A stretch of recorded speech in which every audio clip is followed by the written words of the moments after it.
For today's podcast, I want us to look more closely at the words inclusion and exclusion.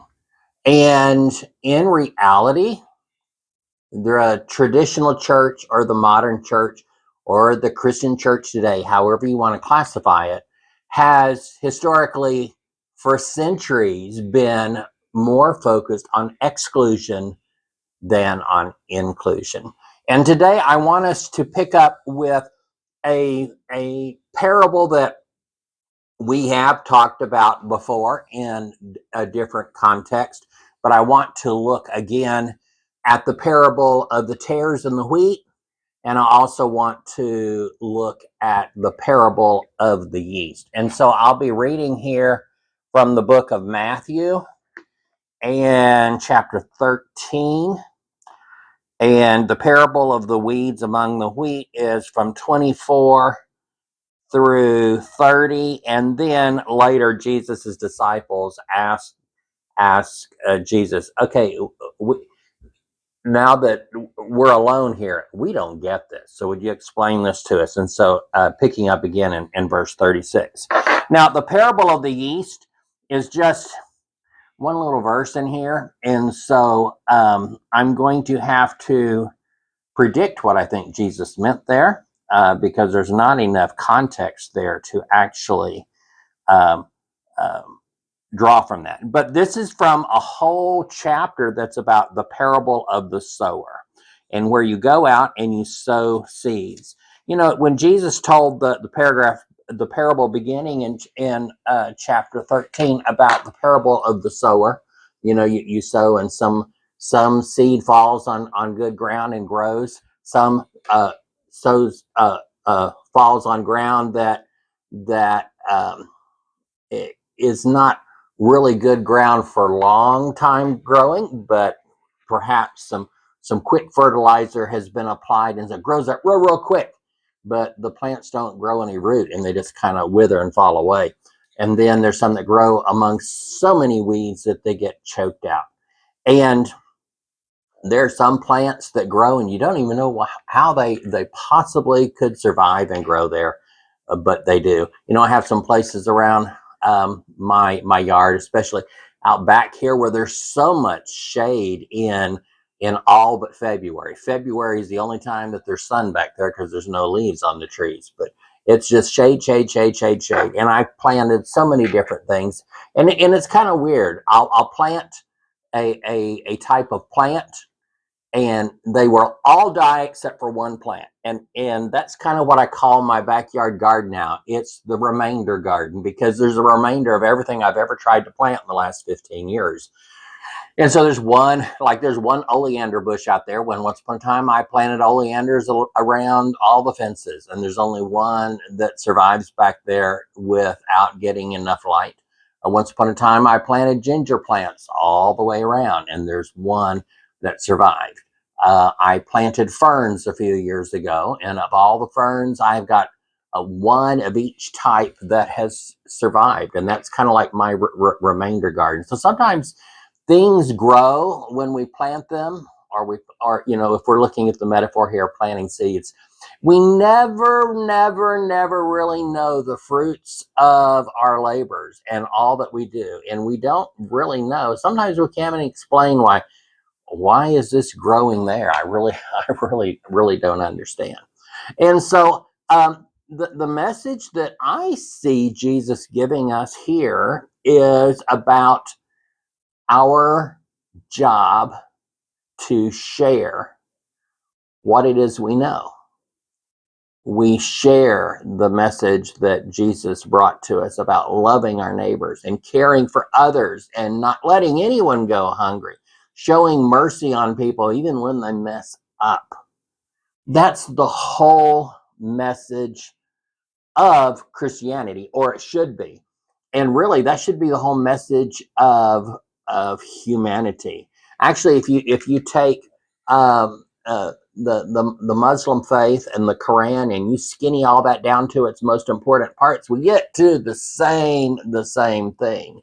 And you know, it's fascinating to study the origins and the beginning of the Muslim faith, because their true beginnings were really focused on, there's not enough focus on following God and loving and caring for others. Now, we can talk bad about other faiths and where they're missing the boat today, but you better be pointing right back at those of us that claim to be Christian, because the Christian faith has gone way off track, and is not focused. In fact, most churches have no intention of following any of the lessons of Jesus. And in fact, if you go out and you're advocating for the things that Jesus advocated for, you get called woke. You get pushed out of the church. You get bomb threats by other people that claim to be Christian, because they want you dead. They want you dead if you come in here talking those ideas, those Jesus ideas, because that's too woke for us. We can't be there. And so, really, if you look at the gospel, Jesus is calling us to be awake and aware and involved and making a difference, which is the definition of woke. So yes, Jesus does call us to be woke. Okay, today's topic is inclusion and exclusion. I want to tell a true story. Somewhere around 2010, I think 2010, I took a job as a professor at Stephen F. Austin State University in Deep East Texas, Nacogdoches. And it'd been a long time since I left East Texas. I left East Texas in 1986, and I never, ever wanted to go back there because of the blatant prejudices that just kind of knock you over in your face. And quite frankly, East Texas is not a place that wants someone like me anyway. So it's not like anybody in East Texas was sad that I did not want to come back. But I did take a job at a university in 2010, and I really believe that things had changed quite a bit. I really did believe that in the arena of academia that things were different. Did not find that to be the case, but that's not the point here. But I struggle to find a church to go to there. So I went to two churches most of my time there. I went to the early contemporary service at the United Methodist Church there in Nacogdoches. And then because the First Christian Church was affiliated with the United Church of Christ, I wrongly assumed that all United Churches of Christ were open, welcoming, and affirming, although I met some really nice people there. And so, and then I would go, they had their contemporary service as their second service. So, I mean, and they were just blocks from each other. So I'd go to the early service at the United Methodist Church, and then go to the First Christian Church. And I didn't experience anything bad with the United Methodist Church. There were people that I knew that were going there, and I didn't experience any problems there. Although I did not get involved. I came in, sat down, and left, and that was pretty much it. I tried to get involved with a couple Sunday school classes, but they were not unwelcoming. It's just like I didn't feel the point, and it felt awkward. So I just did not pursue that. I had been there quite some time, and actually some of my friends that were going to the First Christian Church left and started going to another church that had Baptist in the name, which I would never think of going to a church that had Baptist in the title. And they were telling me about this church. And so I went, and there'd been a burst pipe. So the church was meeting in some space at the university while the church building was being fixed. And I very quickly learned that for a church that had the word Baptist on the sign, it surprised me, and it surprised me quite a bit. What I learned about this church was that in 1969, the First Baptist Church in Nacogdoches held a vote amongst the church and the membership on whether or not they were going to allow black people to join the church. This was in 1969. The church voted no, they were not going to allow black people to join their church. And so there was a group of people from First Baptist Church that then left the church saying, this is unchristian, this is not right. And so they formed a new Baptist church. And that's the Baptist church where I ended up going at the end of my time there, living and working in Nacogdoches, Texas. And, I will tell you that there were many Sundays that I got in my car and I drove 3 hours, well, not quite 3 hours, to Houston to attend an affirming church in Houston. So I lived in Nacogdoches, but I would drive 3 hours to Houston to go to church. What does that tell you? So anyway, here is a real life example of a church that did not want black people in their church. And they had a church vote on whether or not they were going to allow black people to be members at their church.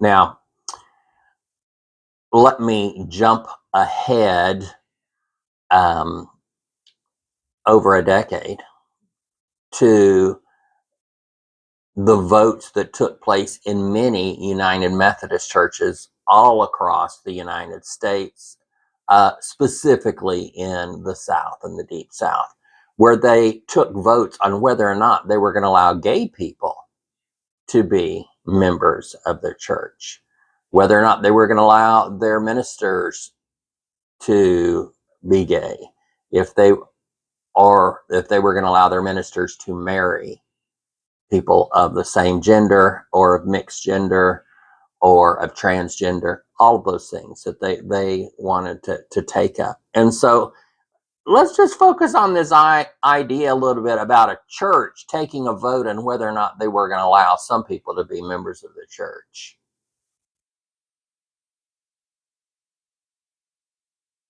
Is that about loving our neighbors?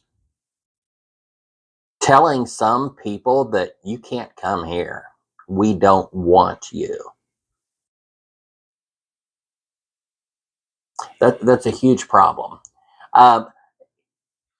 The parable that Jesus told of the tares and the wheat, or the wheat and the weeds, if we want to use today's vernacular, was that the slaves, the servants, the workers, we can't change the stories from what they were, but if we try to apply it in today's world, someone's running a business, maybe a farm. They have workers working their farm. They come in and say, hey, didn't we plant all wheat out there? There's some stuff growing out there that doesn't quite look right. I think we need to tear up anything that we don't think is wheat and get it on out of here. And the farmer said, no, just let it all grow up, and at harvest we'll be able to separate for sure out what is good and what is not. I think that's a very, very important lesson for us, because the quick thought was, there's some stuff growing here, we're not sure what it is, but let's cut it out. And the farmer said, oh, no, you can't do that, because you might accidentally be cutting down something that's of value. You might think this is a weed and it needs to be gone, but in reality, it might be something of value. So you can't just go in willy-nilly cutting things down. Are you getting the parallel here? You can't just go into a church or a community and said, you people can't be here. Because by cutting people out, you might accidentally be cutting out something that's not garbage, that does have value and does need to be there. And that's what that's all about.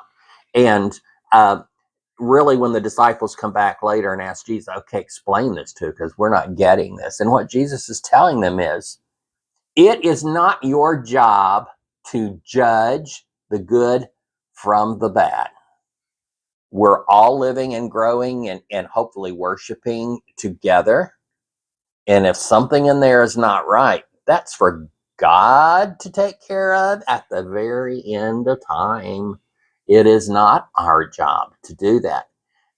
This is probably the most important and the most critical thing about operating a Christian community today.